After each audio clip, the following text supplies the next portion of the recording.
Welcome to this talk on the alienation of monastery lands in the 16th century belonging to the Priory of Pittenweem, the Priory of North Berwick, the Nunnery of Haddington, and the benefices of the Greyfriars of Haddington. Before I begin, there are three background notes to this presentation contained in the first slide. Firstly, some year dates used by Professor Donaldson are given in this format, such as 1560-61. Secondly, alienation means transfer of lands. And finally, teens were a tithe or tenth of the value of the produce of the land paid to maintain the clergy.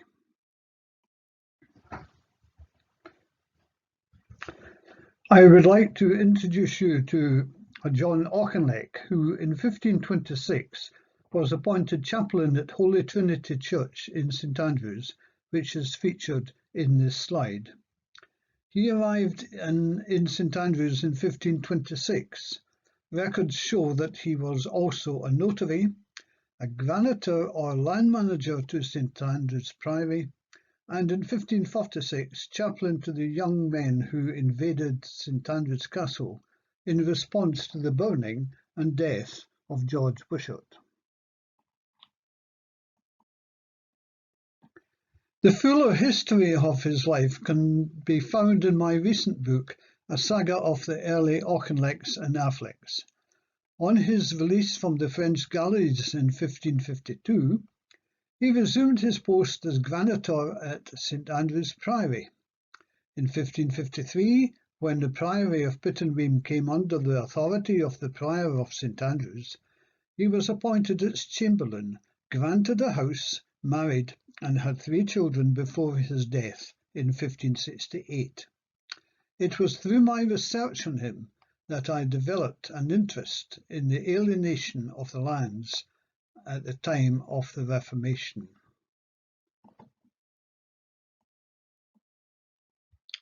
This view of Pittenweem in 1910 shows the location of the priory on a rocky cliff in the heart of the borough of Pittenweem, with easy access to the harbour. Very little has changed on this site.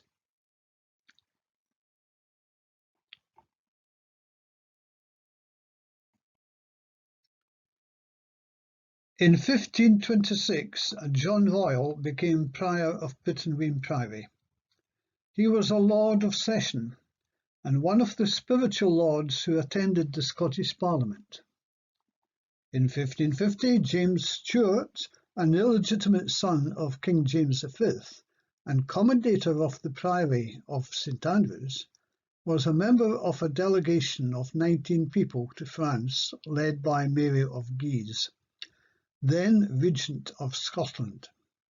With him was his secretary, John Wood of Ansover, and also Prior John Royal.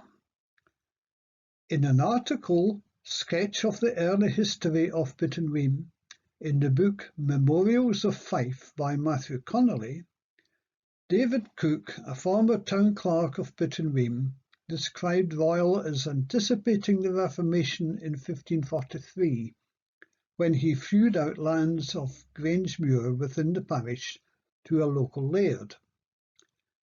On Royal's return from France, a start was made to the alienation of the lands of the priory. The lands of Rhind in Perthshire, described as an ancient possession of the priory when it was based on the Isle of May, were feued to the local tenants because they had been put to great expense through flooding of the rivers Tay and the Erne. The island of May was feued to the Lermonts of Daresey. John Auchinleck, the chamberlain, and his wife Isabel Wood received the lands of Inch in the parish, along with his house at the gate to the priory. A number of charters for priory land granted to the monks have survived, some with historiated images.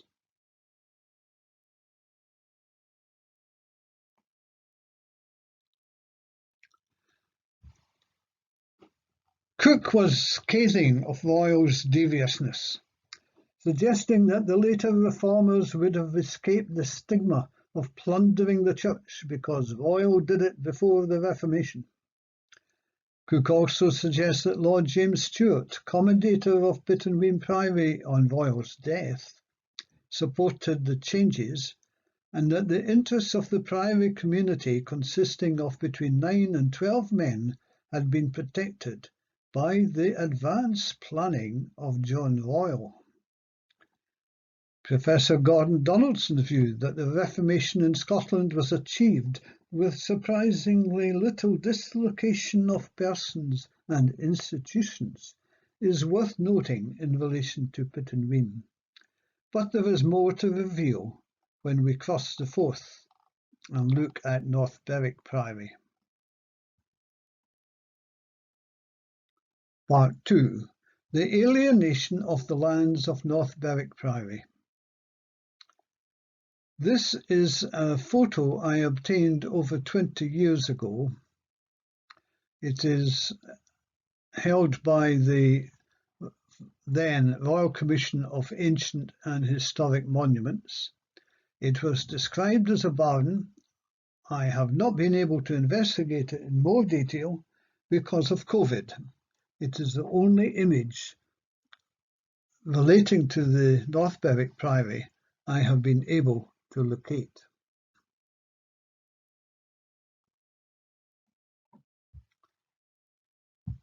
There are two main sources regarding the lands of North Berwick Priory. In his book, The North Berwick Story, published in 1980, the Reverend Walter Ferrier questioned the relationship between an Alexander Wood, vicar pensioner of North Berwick, the second son of Sir Andrew Wood of Largo, and Margaret Hume, prioress of the North Berwick Priory, and suggested they were treating matters as family affairs.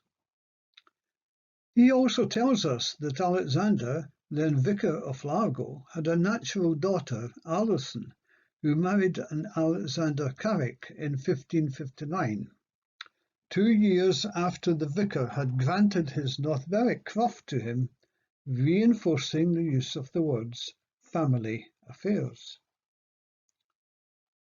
The Reverend Walter Wood, author of the Eastneuk, tells us that Sir Andrew Wood, the eldest son of the famous Scottish admiral, was married to Alison Hume of Unthank before 1528, but he does not mention an Alexander as their second son.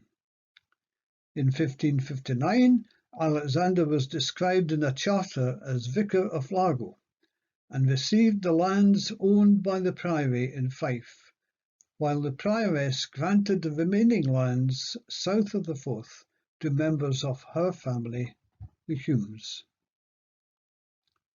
By 1573, Master Alexander Wood of Grange had been granted Earl's Ferry with its harbour and anchorages and the right of ferry.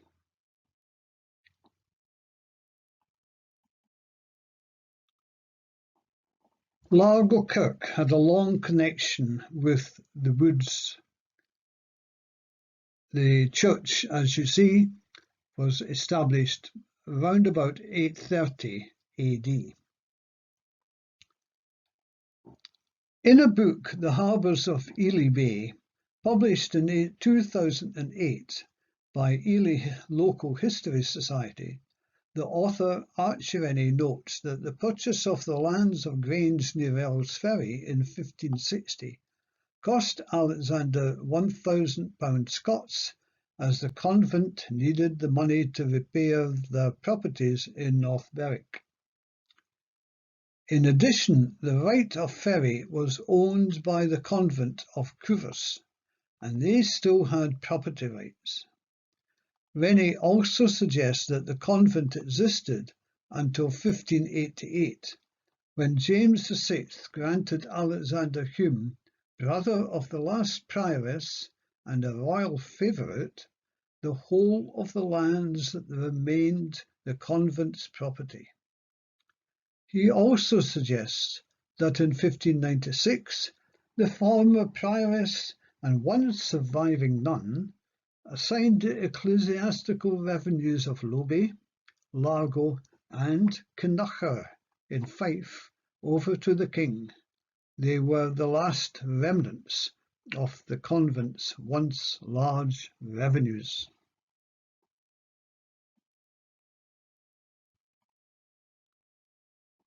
Part 3. The Cistercian Nunnery of St. Mary, Haddington. The late Professor Gordon Donaldson contributed to an article in the 5th volume of the Transactions of the East Lothian Antiquarian Society, in which he suggested that Prioress Elizabeth Hebburn of St. Mary's Nunnery was inclined to be guided by the interests of her own family, other than those of the nunnery.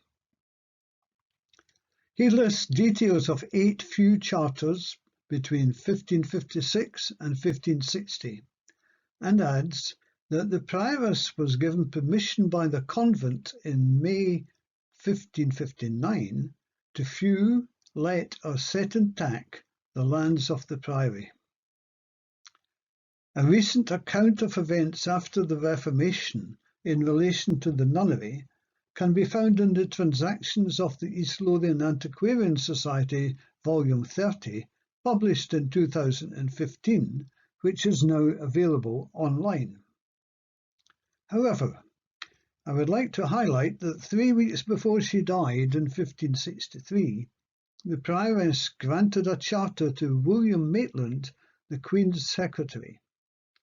On the 26th of December 1563, after Elizabeth's death, Sir Richard Maitland of Lethington and John his son were appointed factors and administrators of the nunnery. The new prioress, Isabel Hebburn, managed to have the gift of the lands revoked in 1565, 1566, but on her death the nunnery land was gifted back to the Maitlands after an interim lease by the prioress to the Lindsays of the Byres.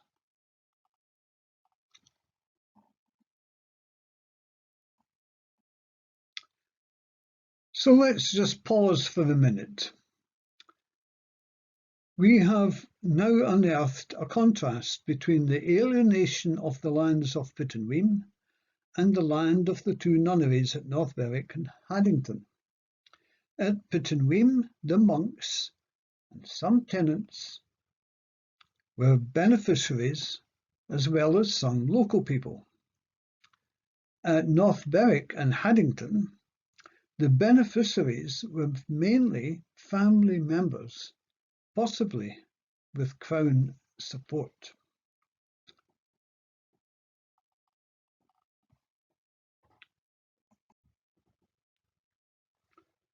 Part 4. The benefices of the Greyfriars of Haddington.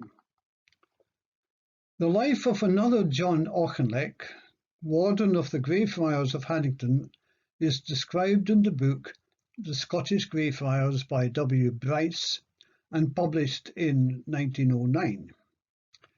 He is referred to as a Franciscan Greyfriar and was first recorded in 1543. He succeeded to the position of warden in 1560. Bryce sees his continued possession of the friary benefice and its revenues as a duel with the borough council until 1572.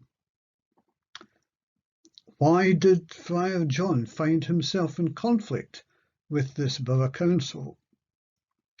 Professor Donaldson, in his book The Scottish Reformation, published in 1960, refers to the approval of the Book of Discipline in January 1560-61, having the condition that clergy of all ranks who supported the Reformation should enjoy their livings for life, that friars were still known as preachers. Donaldson recognises the unstable situation for the Reformed religion immediately after 1560, that monks continued to enjoy their portions and their quarters in the precincts after the Reformation as before it. He goes on. Revenues of friaries within boroughs were to be wholly devoted to hospitals, schools, and other godly uses, or friary buildings as yet undemolished should be preserved by the boroughs for educational and other purposes.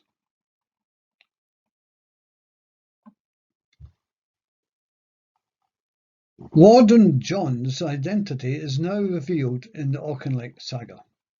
His father, Andrew Auchinleck, a notary, was living in Inverness in 1510 with family members who had moved north from Auchinleck in Ayrshire. He married one of the 4 daughters of Sir George Douglas of Pittendrich near Elgin.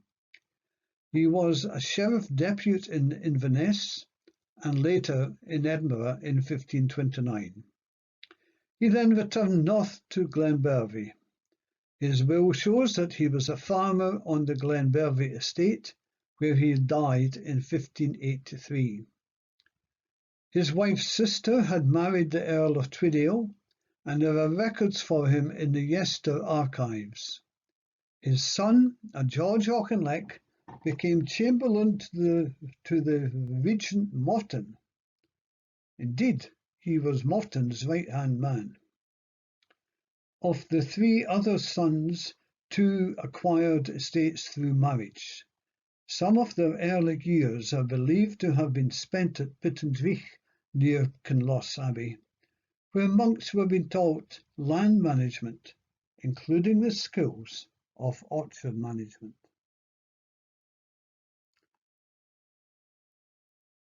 You can see the embattled cross, which was the coat of arms of the Auchinlecks of Auchinleck in Ayrshire.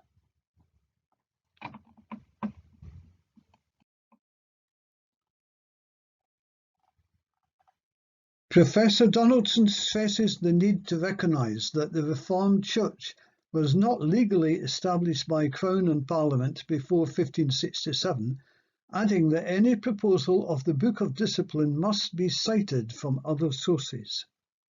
It was only from 1567 that a series of gifts to boroughs of the ecclesiastical properties within their bounds commenced. Where does this fit with a leaflet on the Haddington Friary, giving its dates 1240 to 1560? It says that the ownership of the buildings and church passed to the magistrates of the borough in 1559. That would predate the year Warden John Auchinleck was appointed. It also says that the Friary Church was secularised in 1566, 1 year earlier than Professor Donaldson quotes. The Borough Council had pressed for transfer of the benefices held by the Greyfriars as their right. Gordon Donaldson indicates the legal power did not exist before 1567. Could Warden Auchinleck have known that? He was descended from at least 3 generations of notaries, all who had been prominent in the pre-Reformation church. By the year 1572, age and infirmity had taken its toll of the Greyfriars, while recruitment, even to monasteries, had ceased. When the Privy Council first met under the Regent Morton in that year, the conflict was resolved by the decision to grant Warden John, Morton's nephew, a pension of £20 and designate him as a reader at Athelstanford Kirk. In January 1573-74, Morton was writing about the need for the good order of the kirk and things ambiguous and unresolved. According to Bryce, the friary rental books were handed over to the Borough Council in April 1574. Friar John's death in 1578 is recorded in the register of the Privy Council. Was that the conclusion of the events affecting alienated land at Pittenweem, North Berwick and Haddington? Unfortunately, it was only the beginning. In 1587, an Act of Parliament declared that all ecclesiastical property was declared to belong to the King.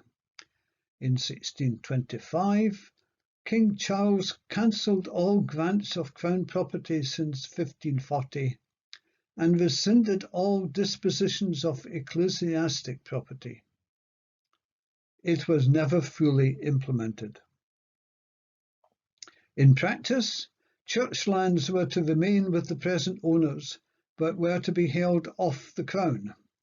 Revenue from teens took much longer to resolve, but a formula proposed by the King was eventually agreed in September 1629 and continued to operate until 1925. Writing in 1909, the Preston Pans historian Hume Brown describes the agreement as the greatest economic revolution recorded in Scottish history. He then added, like many of the actions of Charles I, it was a proceeding in which justice was largely mingled with injustice, and folly with wisdom. On the other hand, through the subsequent Act of Parliament, the National Church of Scotland secured an adequate and permanent provision for its ministers. Thank you for listening to this talk today. A fuller article with all sources listed will appear on my personal website. It was offered to the Scottish Local History Forum Journal, but their editorial policy had changed.